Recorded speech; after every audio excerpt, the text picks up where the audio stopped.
بسم اللہ الرحمن الرحیم۔ السلام علیکم۔ ماں سے محبت کرو، ماں کے ساتھ اچھی طرح سے پیش آئیں، کیونکہ ایک ماں ہی کی دعا تم کو جنت میں لے کر جائے گی۔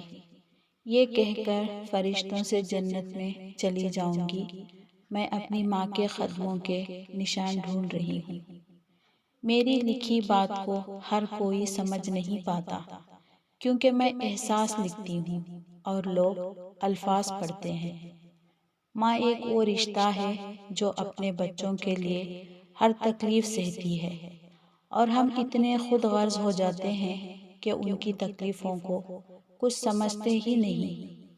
کما کے دولت میں ماں کو اتنی نہ دے پایا جتنے پیسوں سے وہ میرا صدقہ اتارا کرتی تھی۔ دنیا میں سارے رشتے پھر مل جاتے ہیں، اگر نہیں ملتا تو ماں کا رشتہ نہیں ملتا۔ والدین کی دعائیں وہ عظیم نعمت ہے جو اپنی اولاد پر آنے والی ہر مصیبت کو روک دیتی ہے۔ ہنستے ہوئے چہرے سے جو پہچان لے دکھ کو، سب لوگ ہی ماں جیسے تو ماہر نہیں ہوتے۔ زندگی میں بادشاہی پیسوں سے نہیں بلکہ ماں باپ کے سائے سے ملتی ہے۔ یہ دسمبر میں لوگوں کو محبوب کیوں یاد آتا ہے؟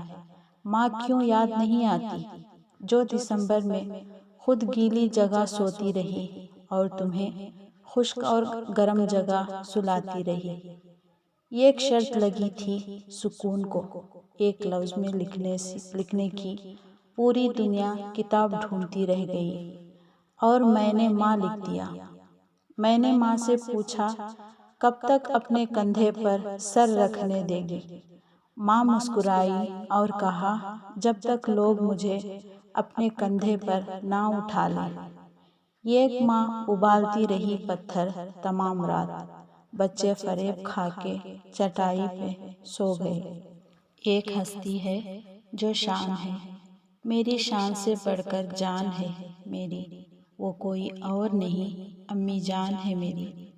انسان کی بربادی کا وقت شروع ہوتا ہے جب اس کے والدین اس کے غصے اور ناراضگی کے خوف سے اپنی ضرورت بتانا اور نصیحت کرنا چھوڑ دیتے ہیں۔ ماں تیرے بعد بتا کون لبوں سے اپنے وقت رخصت میرے ماتھے پر دعا لکھے گا۔ ماں واحد ایک ایسی ہستی ہے جس سے دنوں رات رحمت برستی ہے۔ جب پوری دنیا آپ سے رخ موڑ لے تو صرف آپ کی ماں آپ کے لیے کھڑی رہتی ہے۔ مانا کہ محبت بری نہیں ہے، لیکن ماں باپ سے زیادہ ضروری بھی نہیں ہے۔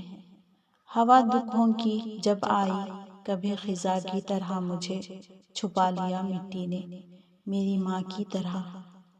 باپ ایک ایسا شجر ہے جس کے سائے میں بیٹیاں راج کرتی ہیں۔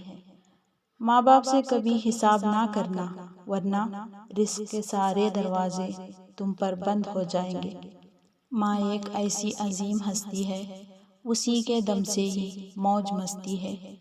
ماں اگر ہے تو سمجھو دولت ہے، ورنہ دنیا میں صرف ذلت ہے۔ ساری دنیا کو جیتنے والا اپنے بچوں سے ہار جاتا ہے، ایسے شخص کو باپ کہتے ہیں۔ اولاد کے لیے ماں باپ وہاں ہاتھ پھیلا دیتے ہیں جہاں وہ پاؤں رکھنا بھی گوارا نہیں کرتے۔